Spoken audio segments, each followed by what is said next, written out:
di nuyu waa Benno Bokk Yaakaar bépp bi nga xam ne ñoo bokk Thiès macha allah di nuyu nag mouvement fasantikoo yi nga xamante ni ñoom ñoo nekk fii di dooleel Ablaye Dieye président Ablaye Dieye ah ma mën cee cité mouvement ci laa bokk bi nga xam ne man maay présidente bi mouvement ànd dooleel Ablaye Dieye bi nga xamante ni sama grand Rahim moo ko jiite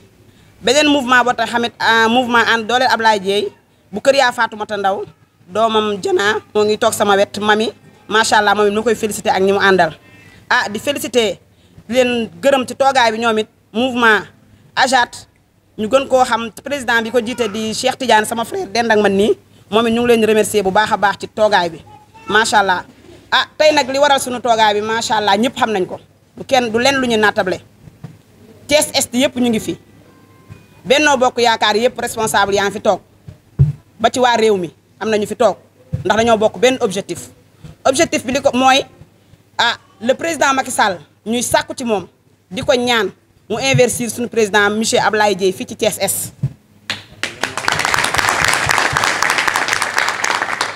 ndax loolu daf ñoo ñor président Ablaye Dieye dañu bëgg le président Macky Sall investir ko fii ci Thiès Est bu amul benn lam-laamee Thiès Est yëpp d'accord nañ kàngam yi fi nekk responsable yi fi ñëpp d'accord nañ gëm nañ nangu nañ xam nañ ni président Ablaye Dieye moo fi ne li tax mu nekk fi président Ablaye Dieye moo ñu taxaw ci bor bu ne dama ne saa bu ñu jaaxlee président Ablaye Dieye la ñuy xalaat ci yar gi ci teggin gi ci am diine gi macha allah ci social gi ñëw taxawuñu comme nag moom bu ñu jaaxlee moom la ñuy gis wax dëgg yàlla buñ sañoon ñu tegal ñu ko sunu maire bii nga xam ne néew ma liggéeyu ñu woon de waaye macha allah fi mu toll nii moom zéro te nag changement dafa jot te ñun dañoo bëgg a changer te comme que dañoo bëgg a changer nag am nañ ku ñu taxawu ku sa dëkk tëgg doo wàllu yaani président Ablaye Dieye la ñu bëgg le président Macky Sall investir ko fii ci Thiès Est loolu la ñu soxla li tax ñu soxla ko mooy ci santé laay njëkk a jublu ndax ci laay yëngu macha allah li ma ci xam bari na président Ablaye Dieye ci santé macha allah képp koo xam ne sa bët xonk na muy poste de santé yi hôpitaux yi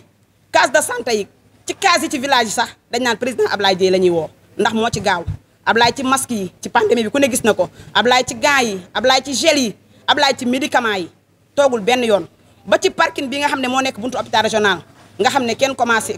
inauguré gu ko président Ablaye Dieye moo ko fa def ñu bëri xamuñu ko tey ma wax leen ko président Ablaye Dieye moo ko fa def président Ablaye Dieye moo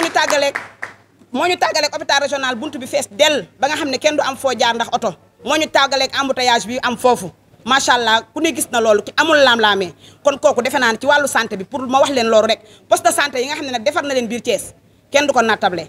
ay poste de santé yu baree bari yoo xamante ni boo duggee biir Thiès boo ko xoolee da ngay xam ne am na changement président Ablaye Dieye moo fa jaar buñ jógee ci loolu dem ci famille bu ma waxee famille tàcc leen seen bopp ndax femmes yi nga xam ne ñoo nekk fi ci Thiès Est amul benn femme boo xam ne fi mu toll ni yaa ngi toog te amoo formation ba pare toog di xaar ñëpp Ablaye Dieye financé na leen ay formation te loolu firnde gi leer na ndax ñi def formation yaa ngi toog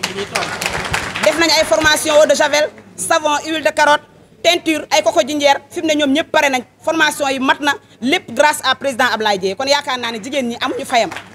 ba pare dolli ci ay financement ndax ku mu jàngal ba pare jox na la loo xamante ni boo eggee moom ngay dóoree waar mën cee tere sa bopp tere sa njaboot kon yaakaar naa ne femmes yi xam nañ kan mooy Ablaye Dieye buñ jigee ci loolu ñu dem ci jeunes yi jeune moom boo waxee jeune da nga naan sport macha allah yaakaar naa ni sport bi ku dugg ci biir ASC yi xam ne ñoom ñëpp xam nañ président Ablaye Dieye ndax lépp lu mu fa war a def ci lu baax mu ngi ko fay def emploi des jeunes loolu kenn nattable wu ko Sénégal gépp waxuma la Thiès xam nañ ni président Ablaye Dieye moo ngi liggéey bu baax a baax ci emploi des jeunes ñu ñëw ci social nag moom kenn du ko nattable ndax yaakaar naa ne kuy def social bañ jox la corridor social loolu moom kenn laam-laale mi ko tàcc leen président Ablaye Dieye buñ jógee ci social yaatu na ndax social tabaski bu ñëwee Ablaye ci mën korité bu ñëwee Ablaye ci mën jirim yi baayo yi ñëpp Ablaye ci mën ndax ku jaaxle président Ablaye Dieye ngay woo kon yaakaar naa ne social moom kenn du ko nattable buñ jógee ci loolu dugg ci éducation di lu am solo ndax ñun mère de famille amuñu lu dul éducation suñu doom yi macha allah te Ablaye Dieye da cee taxaw bu baax a baax Ablaye Dieye ci bourse d'études yi président Ablaye Dieye ci ticket restaurant yi sax ci biir université yi nga xam ne yaay yi amuñu doole papa yi amuñu doole bu seen doom université ñu ngi tiit mais Ablaye Dieye taxaw na jeunesse su Thiès bépp nga xam ne ñoo nekk ci biti Ablaye Dieye bi étudiants yi waree dem jàngi ñun yaay yi ñu am njàqare ak jaaxle dafa yëkkat 2 millions teg ko seen loxo pour ñu am loolu am solo la 2 millions la yëkkat teg ko seen loxo macha allah kooku xam nga ni kon yëngu na bu baax a baax ci éducation bu ñu duggee ci religion muy la am solo président Ablaye Dieye nee naa la yaram ak tegginam ak xam àddunaam tax na kilifa diine tarixa bu ne ci biir Thiès mbaa biir Sénégal sax laay wax Ablaye am na ak yow kóllëre ndax yaram ak tegginam képp lu ñu xewle ci mbirum diine Ablaye da cay taxaw def ca lu mu war a def moo tax kilifa diine yu bari boo waxee ñun la Ablaye Dieye macha allah kooku day dem ndax dafay yaru dafa am teggin ah ma jeexalee nag ci li nga xam te ne nii mooy sabab bi tey nee naa président Macky Sall lu ñu bëgg ñun waa Thiès Est mooy mu investir président Ablaye Dieye ndax nag dafa jot changement ama déjà firnde ji mooy fan yi ku ne xam na ni mairie Est bi pour ñu am fa ay résidence problème bu nganda ngand la loolu moo lay won ni ñi fi nekk dañoo war a bàyyi ay cuune lañ dañoo war a bàyyi dañoo jeexal comme dañoo jeexal nag te changement la ñu bëgg nañ fi teg ki nga xam ne moom la ñu bëgg muy président Ablaye Dieye ñun mouvement yi fasanti ko Benno Bokk Yaakaar ñun ñëpp taxaw nañ boole suñu doole ba nga xamante ni bu ko investir 15 millions yi nga xam ne mooy caution ñun ñoo koy joxe ñoo koy teg ci table fi may jeexalee mooy ñoo ngi ñaan di sàkkuwaat ci président Macky Sall na wàccoog ñun waa Thiès na wàccoog ñun waa Thiès Est ndax kat ñun ñu ngi wàccoog moom bu pour mu wàccoog ñun nag nañu investir na sunu mbër mii sunu mbër mu yaru mii sunu mbër mu baax mii sunu mbër mi nga xam ne boolewul daraa ki wax jëf bari na waaye wax jën néew na loolu la ñu soxla ndax changement loolu la laaj nañu ko investiral moom lañ soxla fii ci Thiès Est pour mu leer na ko ñëpp dégg ñoo ngi koy xaar ñoo ngi koy déglu loolu la ñuy xaar ci moom nañu ko defal ñu wàccoog moom jar nañu ñaan ko mu toppal ñu Ablaye Dieye comme que dañ ne rang bi jub te moom mooy ki nga xam ne mooy kilifa gi moom mooy taxawal comme moom mooy taxawal nag ñun pare nañu sunu candidat sunu mbër président Ablaye Dieye la en aucun cas léegi nag loolu moo tax ñun ñuy sàkku ci moom ñu taxaw moom ñu sampal ñu président Ablaye Dieye tax nag président Ablaye Dieye moom ñun ñoo ko njëkk a sàkku moom sàkku ko de ñun ñoo xam ne moom mooy sunu njariñ moom moo ñuy satisfaire moom moo taxaw taxawaay bi maire war a taxaw fii ci Thiès Est loolu moo tax ñun ñu taxaw dëggal suñu bopp ne président Macky Sall nañu sampal Ablaye Dieye jaral nañu ñu boole suñu doole boole suñu xaalis caution bi nee naa la bu doon 20 millions tamit ñun dinañ ko cautionnel président Ablaye Dieye ndax jaral nañu waaye ñun président Ablaye Dieye lu mu wax rek ñu ngi ci moom ñu ngi ci ginnaawam ndax mooy suñu kilifa bu boobaa lépp lu mu décidé rek ñun ñu ànd ceeg moom ndax ñun moom la ñu gëm moom la ñu wóolu moom la ñu bëgg lu mu wax rek ànd nañ ceeg moom. La question, lorsqu'on a débuté les inscriptions le 31 maanaam bu ñu commencé bindu ci liste yi la production des certificats de résidence amul benn problème il suffit nga dem au niveau des mairies pour l'avoir mais depuis un certain moment il paraît que le maire Pape Diop a fait une descente. C'est la réalité. Pape Diop a fait une descente au niveau de la commission Thiès Est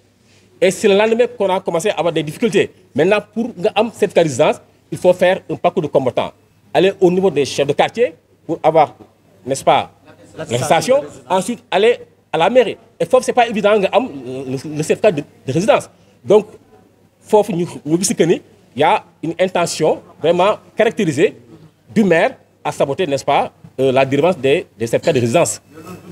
Mais on l'a vécu et on continue à le vivre. Loolu dañ ko dund te ñu ngi ko ne n'est-ce pas di ko dund suñu militant mënuñu inscrire parce que pour ñu am certificat de résidence c'est tout un problème. Tamit foofu ça traîne au niveau des maires yi. dina ko yëg incha allah dina ko yëg incha allah waaw bëri na c'est dans une semaine ah. ma wax ni au niveau de la mairie de Thiès Est depuis la semaine passée bi ñu defee bilan bi on était à 1000 et quelques. C'était la semaine passée on était à 1000 et quelques donc foofu mën nañu wax ni inscription yi mi ngi dox ëpp nañ 1000 actuellement ni peut-être su ma doon xayma peut-être mën nañu àgg 1200 à 1300 ci inscription pour à partir de cette semaine-là donc foofu mën naa wax ni mi ngi doon dox mais comme li Cheikh wax à partir semaine passée monsieur le maire dafa ñëw xam naa ba mu ñëwee xool rythme bi ni muy doxee mu xool aussi par rapport ak les gens ni ñuy travailler surtout ñi nga xam ni peut-être xalaat na ni ñii ñooy ñi ànd ak Ablaye Dieye ba tax ba mu demee ci mairie ba mu joxe des instructions fermes pour que résidence yi bañ a génn parce que xam na ni peut-être résidence yi génn ñi ci ëpp peut-être ñu favorable au président Ablaye Dieye la donc loolu moo tax xëy na mu ne nañ bloquer résidence yi parce que xëy na bu xalaatoon ni moom xëy na am na ñi nga xam ne ñoo ko nekkal foofu wala am na ñi nga xam ni ay ñuy inscrire la te ñu ko favorable la xëy na du arrêté certificat de résidence yi donc là ñi ngi def appel au préfet di ko wax ni mu xoolaat li xew foofu pour que certificat de résidence yi mu nekk loo xam ne dafay yomb ci population parce que mairie bi moomu ko maire bi moomu ko keneen moomu ko officier d'état civil moomu ko mais les populations ñoom moom certificat de résidence yi te ñoom lañ ko war a jox pour ñu ñëw inscrire massivement parce que loolu moo war a doon bépp responsable dafa war a fexe les gens ñu inscrire massivement les primo-votants ñu am carte d'identité ñëw inscrire ñeneen ñi seen carte d'identité réer ñu defar carte d'identité ñëw inscrire ñi nga xam ne aussi dañu nekkoon des primo-votants ñu def leen ni waruñoo voter wala mënaguñoo voter ñu mën a ñëw ñoom aussi def seen inscription pour mën a voter correctement maintenant le jour J nag ku nekk di nga xam ka la mën mais kenn warul fexe gàllankoor population yi ci seen inscription wala ci seen certificat de résidence yi nga xam ne mooy tax ñu mën a inscrire wala ñu def seen bu ñu bëggee changer lieu de vote ñu changer ko correctement. Modération. Bonjour, bonsoir à toutes et à tous.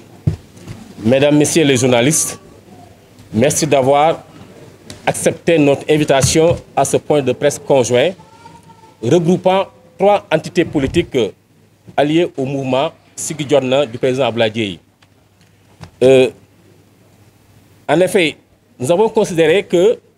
tout homme politique a besoin de soutien pour mieux promouvoir son programme, ses ambitions et élargir son parti ou mouvement afin de s'imposer sur le terrain politique. C'est ainsi que nous sommes arrivés à la conclusion que tout ce qui est juste et raisonnable doit plaider pour que M. Abdoulaye Dièye, président du mouvement Siggi Jotna, fasse partie des instances de décision locales pour abréger la souffrance des Thiessois. Le mouvement And Jappalé Abdoulaye Dièye, communément appelé AJAD, est ainsi mis sur les fonds baptismaux pour être exclusivement au service du président Abdoulaye Dièye de Siggi Jotna. Sa mission est claire et précise, promouvoir la vision du président Abdoulaye Dièye. Mesdames, Messieurs, il est temps de tenir un langage de vérité. À chaque élection locale, certains hommes politiques vantent le programme, annoncent une politique de développement. Ces douces paroles n'ont rien à voir avec leurs actes une fois élus. Au lieu qu'ils deviennent la solution, ils sont hélas devenus le problème. Ils détruisent l'existant, ignorent l'environnement, spolient le foncier, mettant en concurrence les citoyens et imposent une gestion monopolistique et opaque. Beaucoup, en fin de compte, se demandent à quoi bon voter. En effet, Thiès devrait longtemps dépasser la situation de précarité dans laquelle elle se débat. Aujourd'hui, le leader du mouvement Siggi Jotna, M. Abdoulaye Dièye, est la seule et unique alternative pour sortir Thiès et les Thiessois de cette pétaudière. Ne nous laissons pas abuser. Rappelons que la seule politique qui vaille n'est pas celle des paroles douces et des sourires, mais celle qui place l'humain d'abord. AJAD est ainsi mis sur les fonds baptismaux pour accompagner à tout point de vue notre frère Abdoulaye Dièye dans le combat qu'il mène pour le développement de Thiès et l'épanouissement des Thiessois. Présentement, nous sommes dans un contexte de pré-campagne sous-tendu par la révision exceptionnelle des listes électorales en vue des locales de janvier 2020. Et là, je me permettrai, 2022, excusez-moi, et là, je me permettrai d'ouvrir une petite parenthèse concernant la production des certificats de résidence. Apparemment, on assiste à un sabotage systématique de la part du maire Pape Bassirou Diop concernant l'émission des certificats de résidence. Et nous tenons ici à le dénoncer. Donc, maintenant, il faut que nous sachions que le mouvement Siggi Jotna de Abdoulaye Dièye est membre de la coalition Bokk Benno Bokk Yaakaar dirigée par son Excellence le président Macky Sall, qui devrait choisir les têtes de liste pour les élections municipales et départementales au niveau de Thiès. Mais nous, AJAD, estimons que la logique politique, le bon sens politique voudrait que le choix des têtes de liste émane de la population. Parce qu'encore une fois, ce sont des consultations locales et il appartient à la population de choisir son candidat. C'est ça la réalité. Cependant, pour nous, AJADistes, le choix des têtes de liste ne se posera aucunement pas de problème. Quel que soit le schéma qui se dessinera, notre choix, M. Abdoulaye Dièye, président du mouvement Siggi Jotna, sera tête de liste car nous allons le lui imposer. Il n'a jamais cessé, M. Abdoulaye Dièye n'a jamais cessé d'envoyer l'ascenseur social à la population thiessoise. Bon, et là, il nous appartient, nous, qui sommes la population, de lui rendre l'ascenseur électoral. Donc, à partir de maintenant, nous sommes engagés pour les élections locales de janvier 2022 de mener une campagne de levée de fonds pour participer, sinon pour payer la caution de notre candidat qui n'est ni plus ni moins que M. Abdoulaye Dièye. Je vous remercie. Voilà. D'abord, la presse ici présente, mais aussi tous les mouvements qui gravitent autour d'Abdoulaye Dièye, qui soutiennent Abdoulaye Dièye, à savoir le mouvement Kilabok, Dolel Abdoulaye Dièye, dirigé par ma sœur, Madame Kamara, le mouvement Ajad, And Diapele Abdoulaye Dièye, dirigé par mon frère Cheikh Tidiane Ndiaye, et le mouvement Adad, And Dolel Abdoulaye Dièye, que je dirige moi-même, Sukhali Thiès Est. Donc, aujourd'hui, ce qui nous réunit aujourd'hui, l'objectif principal aujourd'hui est de porter la candidature du président Abdoulaye Dièye, président de Siggi Jotna. En effet, M. Abdoulaye Dièye est reconnu par la population de Thiès-Est comme le candidat le plus sérieux, le plus compétent et le plus proche de la population. Chaque fois que les populations ont besoin de soutien et d'assistance sur le plan social, sur le plan sanitaire, sur le plan éducatif, sur le plan religieux, environnemental, mais surtout sur les questions de développement, c'est le président Abdoulaye Dièye qui vient à la rescousse. Les jeunes voient en lui leur référence, vu son itinéraire prestigieux. Les femmes disent qu'il représente un messie pour elles, compte tenu de la rapidité avec laquelle il agit et réagit pour régler leurs problèmes. Les adultes veulent faire de lui leur idole, car essayant de reproduire ses gestes nobles, nous en voulons comme preuve les réalisations suivantes. Sur le plan social, l'eau de produits hygiéniques pendant la Covid, détergents, gel hydroalcoolique, bouilloire, etc., distribués au niveau de tous les quartiers ou généralement les plus grands quartiers de Thiès-Est. Tournés dans la ville et dans les départements de Touba Gueye, Dara, Serigne Souleymane Seck, Thiénaba, Tivaouane, pour les denrées de première nécessité. Sur le plan de la santé, Madame Kamara l'a dit, aide financière au poste de santé de Cité Niakh. Produits hygiéniques au poste de santé de Cité Lamy. Réalisation d'un parking extérieur moderne au niveau de l'hôpital Ahmadou Saher Ndiéguène de Thiès. Sur le plan sportif, réalisation du pavage du terrain de basket de l'US Rail. Parrainage de SNEPS Excellence. Appui à Handicap Sport, une équipe de basket de Thiès qui est composée donc d'handicapés. Sur le plan du cadre de vie, investissement humain, avenue Aïnina Fall. Deuxième journée de nettoiement au niveau des avenues Aïnina Fall, Moussanté, Kermam El Hadj et Malamine Senghor. Appui financier à la fondation Thiès Solidarité. Sur le plan religieux, conférence religieuse des femmes de Siggi, financement de 10 groupements à hauteur de 6 millions. Présentation des condoléances aux familles religieuses, aux familles éplorées de Thiès-Est. Les familles religieuses, que ce soit à Touba, que ce soit à Thiénaba, à Tivaouane, et j'en passe. Visite à Touba chez le Khalif pendant le Magal de Touba. Sur le plan éducatif, Madame Kamara l'a déjà répété, 2 millions remis comme subvention aux étudiants thiessois. 500 kits scolaires à la veille de l'ouverture des classes remis aux élèves de Thiès. 5000 tickets de restaurant remis aux étudiants, dont d'une imprimante à l'école Ibakatiba. Enveloppe financière au CM R100, à l'école Aïnina Fall et à l'école Kabassal de R100. C'est pour toutes ces raisons que que toute la population de Thiès-Est, les jeunes, les adultes, les femmes, les religieux, les professionnels, les sportifs à travers le mouvement associatif, sous la coupole des mouvements de soutien au président Abdoulaye Dièye, dont les présidents sont ici présents, sont unis comme un seul homme pour réclamer la candidature du président Abdoulaye Dièye de Siggi Jotna. Nous demandons solennellement au président de la République, son Excellence Macky Sall, de bien vouloir examiner avec diligence et bienveillance cette demande sociale à laquelle tient la population de Thiès-Est. Derrière le président de la République, Macky Sall, dans la coalition Benno Bokk Yakaar, pour la candidature et la victoire du président Abdoulaye Dièye au soir du 23 janvier 2022. Signé les mouvements de soutien, Kilabok, Adat STE, Ajad, ainsi que les autres mouvements comme les Linguère et autres.